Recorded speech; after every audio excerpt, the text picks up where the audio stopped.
Most people want a clean, fair and sustainable world, and it is frustrating that's not happening sooner.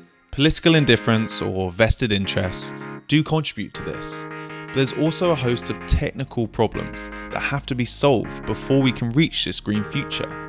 We can't overhaul the entire world without overcoming some obstacles along the way. My name is Cormac O'Malley. I'm an electrical engineering PhD student with a research focus on low carbon power system operation. And I want to delve into these problems with you and hear from experts about the solutions that research can offer.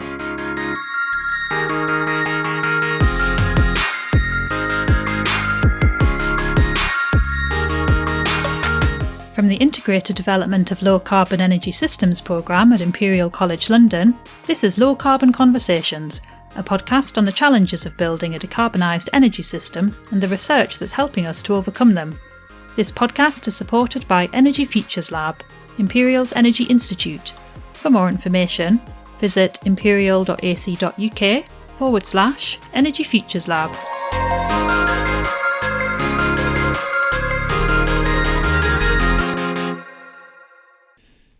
In this episode, hot water and heating are a staple of modern life, and it's sometimes easy to forget that for most of us, our hot shower in the morning is facilitated by the burning of natural gas in our boiler.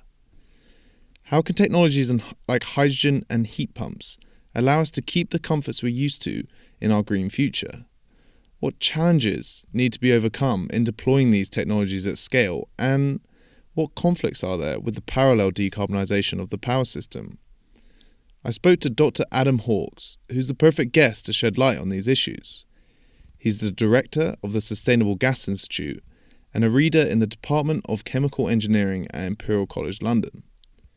He's published over 200 academic papers, mostly focused on providing evidence-based methods and technologies to most effectively realise the energy transition. His depth of knowledge in this field is profound, and I found his ability to explain complex ideas in a simple manner extremely impressive.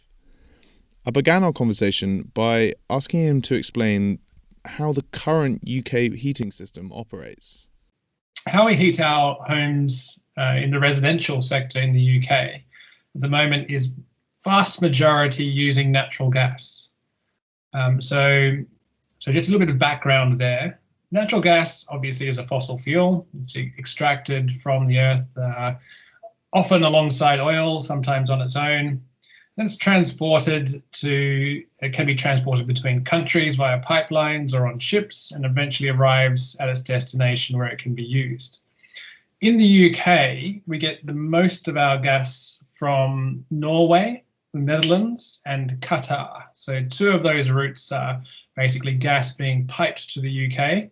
And the last one comes on ships. It gets refrigerated to minus 160 degrees Celsius, put on a ship, and it comes in where it's unloaded and regassed is what it's called. So turned back from a liquid into a gas and put into our pipelines in the UK. In the past, we also got gas from the North Shelf, not the North Sea. So our own domestic reserves of oil and gas, but this has been ramping down in recent years as those reserves decline. So basically, the UK imports the majority of natural gas, and that's probably likely to continue in future, probably more via the shipping route, the liquefied natural gas arriving by ship and going into our pipelines. So the first thing it does then is it hits the transmission network in the UK, gets transported long distances across the country, and then it gets filtered down into distribution networks. And they are the networks which connect to your house eventually, down through various pressure levels. And the gas arrives at your front door and comes in through your meter. And after the meter, it is usually burnt in a boiler. So the gas goes into this boiler where it gets burned, and there's a heat exchanger in the boiler where that heat from the combustion of the gas gets transferred to water, and then that water gets pumped around your house. So it goes into the radiators in your house, gets pumped through pipework and delivers that heat. And that's what you feel when you're standing next to the radiator in your house is that heat which has come potentially all the way from the other side of the world originally. So that's how we do it now. The important thing about this, however, is that it leads to quite a lot of carbon dioxide emissions and actually other greenhouse gas emissions as well, which I'll mention in a moment. But the carbon dioxide emissions mainly come from when the gas is burned in your boiler. So natural gas, which is mainly methane, so CH4, that methane gets burned, and one of the products of that combustion is CO2, so carbon dioxide, which goes out of the flue of your boiler and gets released to the atmosphere. If you look at all of the residential heating in the UK, it actually accounts for quite a large part of the total UK's greenhouse gas emissions. I think last time I checked, it was about 15%. If you add together all of the houses in the country heating in this way, it's about 15% of greenhouse gas emissions. The only other thing I'll say on this issue with greenhouse gas and carbon dioxide is there are also some emissions of gas on its way to reaching you. So during the extraction of gas out of the ground in Qatar, for example, when it gets liquefied, when it gets transported, there is various things like venting of gas, there is leakage, and there is also flaring, which is sometimes incomplete. So a little bit of methane goes into the atmosphere. Methane itself is actually quite a potent greenhouse gas. So we need to think about that as well when we think about heating in the UK. Those gas transfer emissions are actually on top of whatever energy you need to put into the system to move the ships or compress the gas. They're literally just the gas leaking. That's exactly right. And it's more than just leaks. So leaking is one part of it. It's what we call fugitive emissions, so any unintended release of methane. But also, there's intentional releases too. So just through the operation of gas infrastructure, you have venting of methane, and you also have, when you're burning the methane in a flare, for example, just a little bit of that methane gets through the flare and gets released directly as well. So a few different ways natural gas, which is mainly methane, like I said, can get into the atmosphere and cause global warming as well. Fascinating. That's a really comprehensive view of how we heat our homes at the moment. How much of the UK is actually on this gas network? Because I know there are some houses in rural locations that have to have gas tanks or don't have the pipes go straight to the house. And then the second question that I've always been curious about is I know that methane doesn't actually smell like rotten eggs naturally. We add something to it so it smells bad, and then you can tell when you left the hob on. When does that happen? So all good questions. So you're right, not all houses are connected to gas networks. And indeed, natural gas is not the only way that houses in the UK get heated. So there are houses which use oil, even houses that still use coal, and some that use wood, for example. So there are a variety there. But last time I checked, it was about 85% of dwellings in the country were connected to the natural gas network. So vast majority natural gas. On the second question, this additive, yes, this is obviously natural gas, which is mainly methane, is an explosive gas. So you don't want natural gas leaking into your house. And there have been accidents, there have been explosions, even in domestic premises. So it's important to be able to identify when this might happen. So indeed, they put in an additive, which is sort of a sulfur-based additive, which basically, like you said, smells like rotten eggs. Very distinctive. When you walk in the door, you know there's a gas leak. Yeah. So this additive actually only gets put in quite late in the process, though. It gets injected in the distribution networks. Yeah, it's actually an ingenious warning system. And yeah, it's something I only found out recently. So before we go on to outline possible solutions to decarbonising our heating system, I think it'd be good if you could really lay out the scale of the challenge we're facing. Right. So like I mentioned, well, heat in in residential houses, in homes in the UK, is about 15% of the country's emissions. You might think that's not a great deal, but then you need to take a step back and think about the challenge of global warming. And there is an agreement, a global agreement on how to address global warming, which says we're going to limit that temperature rise to well below 2 degrees Celsius. And it's been shown that in order to do that, the whole world needs to reduce its emissions to zero by 2050. And indeed, the world needs to actually suck carbon dioxide out of the atmosphere after that. So they actually need to have net negative emissions globally. So when you think about it in that context, you realize that the emissions from heating need to be reduced to zero, or possibly they should even be negative. When you think about it like that, that sort of changes your perspective about the scale of the technical challenge and technical change that is needed here. So I think and the extent, because it has to go to complete zero. We can't just reduce it to we can't just reduce emissions by 95% or 97%. It has to be completely zero. And I imagine that last 3 or 5% is very tricky to eliminate completely. That's absolutely right. I mean, there are some tricky ways around that, like having negative emissions in some other part of the economy, and sort of to offset any leftover emissions in another part. But let's not go into complications like that right now. Basically, we need to be at zero or very close to zero emissions. So it becomes clear pretty quickly that this way that we currently heat our homes needs to change completely. We cannot have probably any combustion of fossil fuels in houses, so no more natural gas or very little left in the system. So this leads to a few alternative technology choices. I think the first one, which is worth covering, is a technology called heat pumps. Now, heat pumps they're basically a refrigerator that operates in reverse. So if you imagine your fridge, it's cold on the inside and it's got this element on the back which gets quite hot.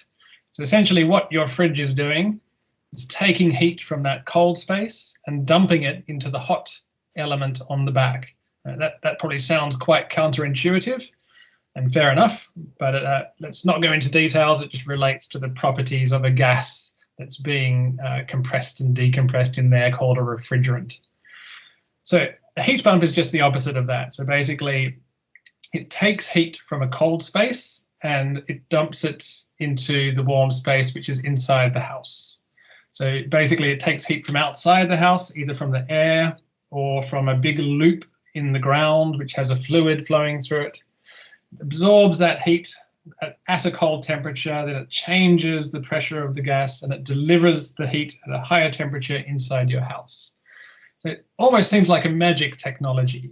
Taking heat from a cold place and putting it into a hot place doesn't seem intuitive for most people, but it's just physics and the properties of this fluid's called refrigerants. Yeah, so they're likely to be very significant in our future decarbonised world.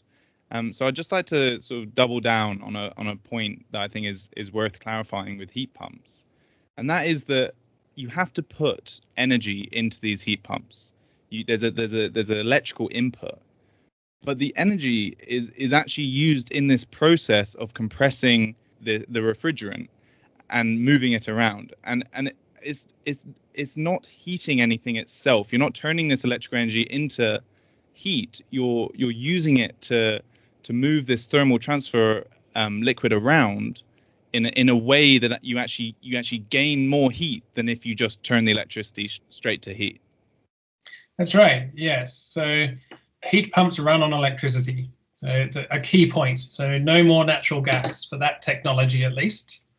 You're not creating any emissions at all of carbon dioxide, not at the point of end use. Okay, so another question about where the electricity came from, of course, which we'll get to a bit later, I think.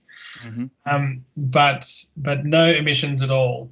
I think the other thing is worth mentioning just briefly about heat pumps is that quite often they don't only have this reverse refrigerator system inside them. Quite often they also have a direct resistance element inside them as well. So the first part of your heating is done with the heat pump, so the refrigerant, But then if demand gets really high for heat in your house, it'll turn on this little backup system, which is just a resistive element, just like a bar heater in your house. And that adds another 3 kilowatts or so to the output of the heat pump. So, and this is important to remember that, because it has big implications about how much electricity the heat pump consumes and how quickly it consumes it, which again we'll come back to a little bit later. And do you use that? I imagine it's harder to move heat from a very cold outside to a very warm inside. So the temperature difference, I imagine, is quite important. So is this extra heat input to help you with those especially cold days, or is it just so you can get the inside temperature up as high as you want it, or is that just two sides of the same coin? And I think that's all good points, and all separate points to a degree. I think when it's very cold outside, particularly the air source heat pumps, so that the ones which take the heat out of the air, obviously it becomes much harder for them to create that temperature difference. And actually what happens is their performance kind of is not as good when it's very cold outside. So they need to consume more electricity to do the same amount of heating inside. So there's a performance issue there. Now the backup, that sort of little resistive element, the main reason it's there is just pure economics. I mean, it doesn't make sense to build a heat pump because they're quite large. The heat exchangers are large. There's slightly more complicated systems. Doesn't make sense to build a heat pump usually to meet the peak load in the house, just because you don't use it very often. So you may as well just have a heat pump sitting there which does most of the work, and then this little resistive element comes in just when you need that little bit of an extra kick to get up to the temperature you want inside. Yeah, so just a last comment on heat pumps is they're a little bit different to boilers. So the thing about boilers is that they provide a lot of heat energy very quickly. So basically they can provide quite hot water to your central heating system, so that to your radiators. Heat pumps don't work like that. So they are most efficient when they're providing heat at a relatively low temperature. So your boiler might provide it at 60 degrees Celsius, whereas a heat pump would prefer to do it at 35 or 40 degrees Celsius. And this actually has big implications, because it means that for most houses in the UK, your current radiators, the ones you have in your house right now, are not big enough for a heat pump, because it's lower temperature water coming into your house. You need a much bigger surface area in order to get the same heat output. So when you install a heat pump in your house, quite often you need to change the radiators as well, which is obviously a big interruption to your day-to-day life, but also is expensive, and a fair bit of work going on there in terms of who does it, where's the supply chain come from, etc. So we've talked about heat pumps, and they're going to be an important technology in the future. What other low carbon heating technologies do you think it's important we cover before we zoom out and take a more holistic view of decarbonising the entire UK economy? Right, I think the most important one to talk about is hydrogen, and I want to talk about two technologies which use hydrogen to perform heating. The first one is basically a straight one-for-one replacement with your boiler. So just a boiler, but it burns hydrogen instead of natural gas. And this is not complicated at all, because basically, like I say, it's exactly the same as your boiler. In fact, you can already buy hydrogen-ready boilers. So a boiler that you could feed hydrogen to, and it would just do exactly the same thing that it does now. I don't mean to make it sound too simple, because there are certainly changes that are needed. So changes to pipework, changes to metering, and of course, huge issues with how do you get the hydrogen to your house in the first place? Does it come through the existing gas networks? And well, a related range of issues about how you might perform that swap over. But the nice thing about hydrogen in a boiler is that when you burn hydrogen, again, it produces no emissions whatsoever, zero. The only product of combustion of hydrogen is pure water. So extremely environmentally friendly from that perspective, and again addresses at least at the point of end use, addresses the issue of greenhouse gas emissions. The other technology that's worth mentioning in relation to hydrogen, although it's a slightly more esoteric one, but I think it's worth keeping an eye on, is hydrogen fuel cells. So there's a variety of different types of fuel cells. We'll focus on one called a PEM, so it's a polymer electrolyte fuel cell. Essentially what this thing is does an electrochemical conversion of hydrogen, but it converts it into both electricity and heat. So what you get out of the fuel cell is, say, of the hydrogen which goes in, let's say 45% of the energy comes out as electricity and another 45% comes out as heat. So this is a very nice technology in terms of also producing electricity at your house, and it's therefore able to serve not only heat demand but electricity demand too. There's a lot of trials underway in Europe and in Japan for fuel cells, and they're very worthwhile keeping an eye on that technology. That's a really interesting technology, because I imagine having something that can produce both power and heat is going to really help with things like peak demand, because heat and electricity peak demands tend to be simultaneous. And if you have a generator in your home, you circumvent a lot of the distribution and transmission challenges that come with peak demand. So you say it's a somewhat simple swap once the hydrogen has got to our home to pipe it into a boiler and burn it in much the same way we do now. But I imagine the challenge comes from actually producing the hydrogen and getting it to our home in the first place. This is a much more complicated question. So just very briefly, because I don't think we want to focus on that in this podcast, but production of hydrogen come from natural gas, a process called reforming, either autothermal reforming or steam methane reforming. Of course, that process produces carbon dioxide, so you need another process alongside it called carbon capture and storage in order to make it a low emission system. But that's not impossible, so it can be done. Or you can produce hydrogen via this thing called electrolysis, which is splitting of water, essentially, conversion of water into hydrogen, which is the opposite of the fuel cells I just mentioned earlier on. It's the opposite process, but a very, very similar one. So once you have that hydrogen, then the next question is, how do I get it to my house? And can I put it in the natural gas network, of course, is the first question. And the answer is yes, I can put a small amount of it into my natural gas network, particularly the transmission network, but it's extremely limited. So, it's the order of a few percent. So then you think, well, how do I get it to 100% hydrogen, which is really where I need to be to hit those extreme emissions targets that I mentioned earlier on. And what we need for that at transmission level is probably a dedicated transmission network for hydrogen. So an entirely new one, which, for example, operates within or alongside the current natural gas transmission network. So that sort of large scale bulk transport of the gas across the country.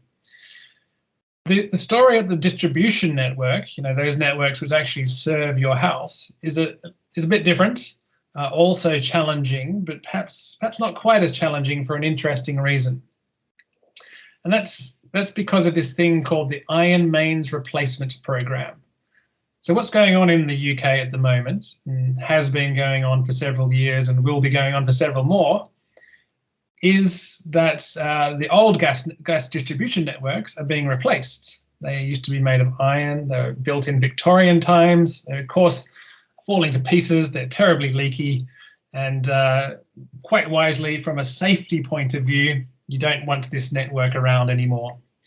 So what's going on is this huge investment into replacement of that network with a material called polyethylene. So basically, it's a plastic. You're replacing those iron mains with plastic pipes.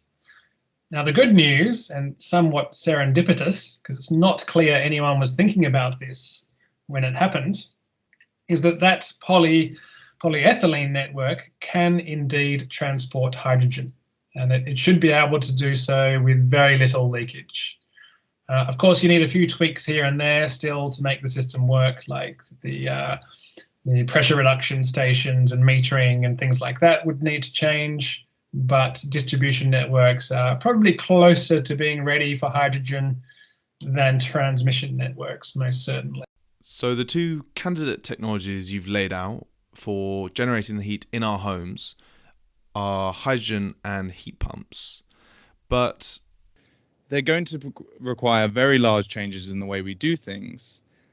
So I guess it's important that we minimize the amount of heating we need to get from either of these resources as much as possible. And my first instinct when I say that is to think of home insulation and efficiency improvements. How significant a role are these sort of things likely to play? Yeah, they are hugely important. So basically, you want to go as far as you can with efficiency. Taking a step back, from across the whole economy, if you're not just even talking about heating, the no regrets actions are always to make everything as efficient as you possibly can. So you reduce the final energy consumption that's needed, and therefore you reduce emissions. And the building sector and the residential sector are no exception to this rule. In fact, they're a great example of it. So you have things like loft insulation, you have cavity wall insulation, if you happen to have cavity walls. You can have solid wall insulation, which goes on the inside or the outside of the house, or both.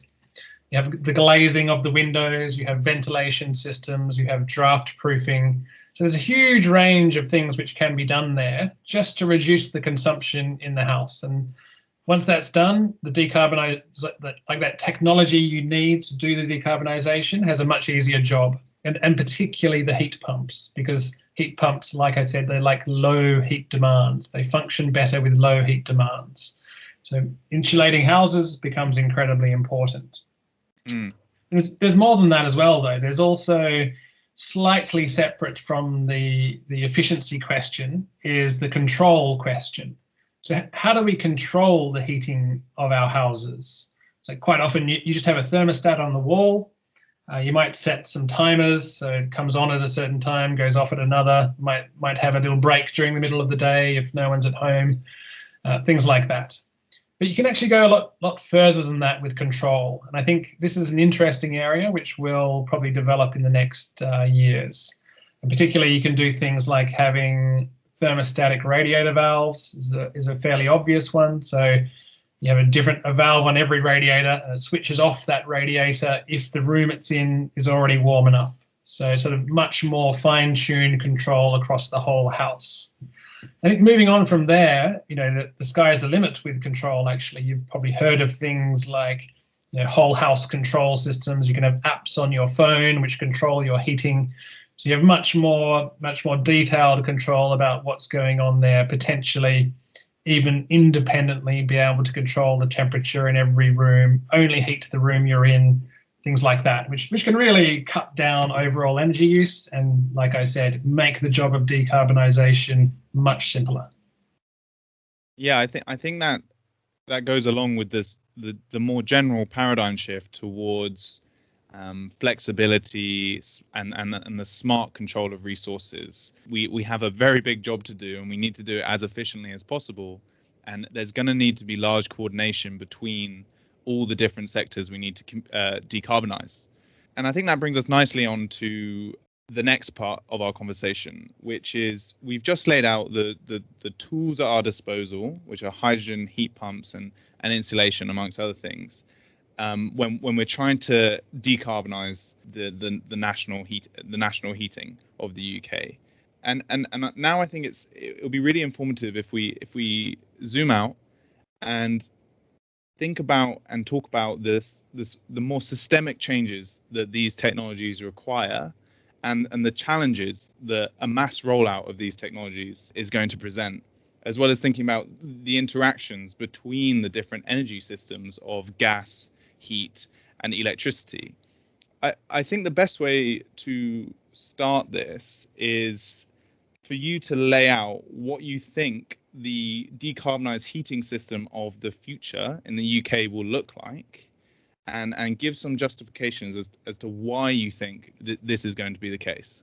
What I've talked about so far is a few technologies which basically remove the emissions of carbon dioxide at the point of use. So the hydrogen boiler or fuel cell in your house only produces water as an output, and the electric heat pump obviously produces nothing. There are no byproducts of the use of electricity at all. But of course, that's not the whole story, is it? Because you've got to ask the question, how much emissions were created to produce the hydrogen or to produce the electricity? Like if it's a coal-fired power station producing electricity for your heat pump, then there's a lot of emissions associated with that, and it's probably way worse than even having a natural gas boiler in your house overall. So that's the first interaction that we have to think about, is where do these energy sources come from in the first place, and what are the emissions associated with that? So then we need to think about how the different technologies work together. So an interesting one is heat pumps. I kind of alluded to this earlier on, which was basically when you get a really cold day with a heat pump, the heat pump doesn't work as well, particularly air source heat pumps, the ones which take the heat out of the air to deliver into your house. So when it gets really cold, they don't work as well, and they consume more electricity to heat your house. Then you get that little resistive element that's also inside the heat pump, probably also kicks in. And the result of all of that is that you get a lot of electricity demand all at the same time on those cold days. And of course, if you have a lot of heat pumps across the country, then you get a lot of electricity demand simultaneously from all of these houses. Now, if you look at the total scale of heat demand in the UK, it's pretty easy to see that it's way more than total current electricity demand. So if you convert all of that heat demand and you put it onto the electricity system via installation of these heat pumps in all of those houses, what you end up with is huge peak demands on the electricity network. And of course, we don't have enough electricity generation capacity on our network to serve those demands. So that creates a big problem. The problem is compounded as well, because in order, of course, for our heat pumps to be an environmentally friendly technology, it needs to be low carbon electricity. And the way we get low carbon electricity at the moment is mainly via three types of technologies. It's wind power, solar power, and nuclear power. And the thing about those three types of electricity is that you can't control particularly well when they produce the electricity. So you're between a rock and a hard place. So the rock is the electricity system, which is not going to give you the electricity when you want anymore because it's produced in a different way to make it low carbon. And your heat system, which suddenly is not working particularly well because it's all based on heat pumps and it's super cold. Suddenly you have a very large peak demand. So this is a huge problem. How do we sort of make those two systems work together in future in a way which is extremely reliable? Because we're all used to having extremely reliable heating, and no one wants that to change.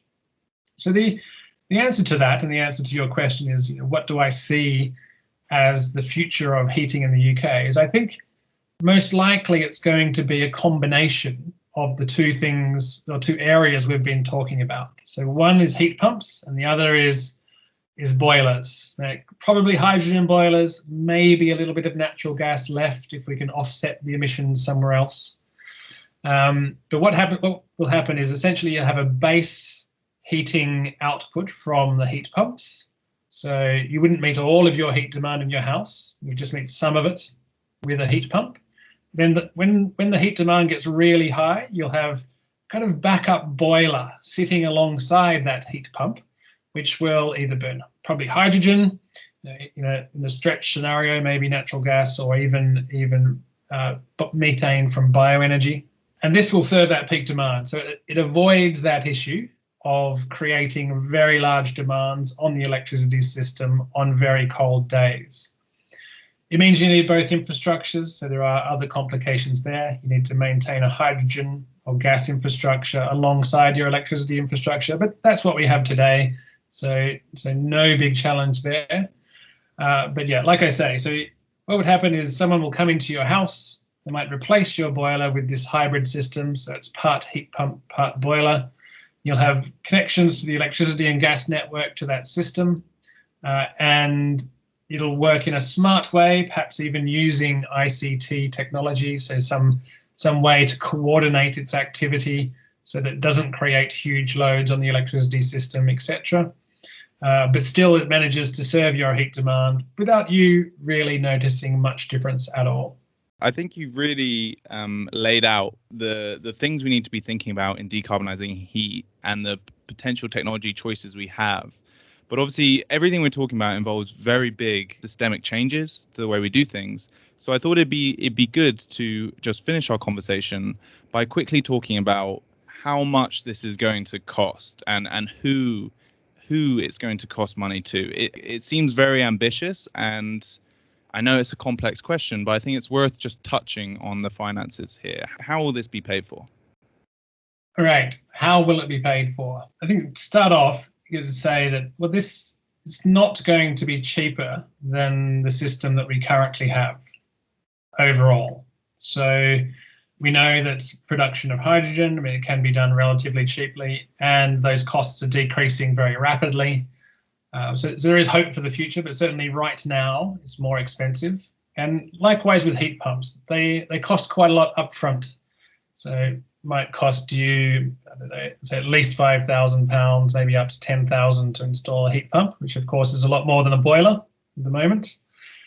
And then it's relatively cheap to run, but still you face that upfront cost. With the boiler, the hydrogen boilers, it's relatively cheap to install, doesn't cost much upfront, but the hydrogen itself, at least at the moment, is relatively expensive. So there's been some studies recently on how much it all costs, and the headline figure is something like 100 billion pounds per year for the whole, and that's all heat decarbonisation, sort of all aspects of it. So it's much more than just what the consumer would pay. I think perhaps the more interesting part of your question is who pays. And it's clear that asking the consumer to foot the bill for this is going to be a difficult road because, well, there'll be a lot of resistance to that. They are expensive technologies. They're relatively unproven. Some of them are. And so I think a lot of consumers would find that difficult. Even if, imagine you were told that you cannot have a gas boiler anymore, you have to buy this heat pump. This would be a very unusual situation, I think, for a competitive economy like the UK. But then, of course, you've got to think who could pay. Well, ultimately, there's not many choices, are there? So you can ask the energy companies to pay. So whoever supplies the retailer of energy, but ultimately, all that company would do is just spread the costs across all of its customers. So this is just a way to spread those costs across customers of those electricity companies. It doesn't do anything more than that. Ultimately, the consumer still pays. The second person you can ask is government, of course. But ultimately, where does government get its money from? Well, it gets its money from taxation revenue. So you might expect taxation to change as a result. So ultimately, there's no way out of this. The economy itself pays in some way. And I guess there are questions about how you distribute those costs over consumers, companies, and government coffers. How do you make sure the distributional impacts of whatever we're going to do don't leave anyone behind? This is a huge challenge, and I'm not claiming I have any answers, but we're aware of the challenge. That was a really interesting conversation. There is a bonus question at the end, just to finish off our chat. If you could snap your fingers and make a reality any technology that is still in development or the concept stage to most speed up the energy transition, which technology would you choose and why would you choose it? Oh, wow, this is a hard one. I think I would go for battery technology, and that's because we have shown that it is possible to decarbonise electricity supply, and this has proceeded far beyond anyone's expectations from a decade ago. I mean, there's spectacular cost reductions in solar photovoltaics, wind power outcompeting conventional generation in auctions. So we know we can do that. The problem is what I mentioned is about balancing that supply and demand. You need to be able to make them equal instantaneously. Now, batteries, of course, are a technology that can do that. At the moment, they're perhaps a bit large, a bit unwieldy, and a bit expensive. So if I was going to snap my fingers, I would create high performance battery that's small, convenient, lasts long, and is very cheap. That's a really good answer. The bonus question is just a quick one. Global warming is obviously an ecological disaster and it's causing mass extinctions around the world. If you could de-extinct any currently extinct animal, which one would you pick? What would I de-extinct? Well, I mean, come on, you've got to go for T-Rex, don't you? I was expecting a Tasmanian tiger from the Australian. That would be the one I pick. All right, Adam, thank you so much for coming on. I've really learned a lot and I really appreciate your time. Hey, my pleasure. Thank you very much. Thanks for listening to Low Carbon Conversations, a podcast from the IDLES programme at Imperial College London. If you'd like to get in touch, email us at idles@imperial.ac.uk. For more information about energy research at the college or to learn about our internationally unique Masters programme in Sustainable Energy Features, visit imperial.ac.uk/Energy Features Lab.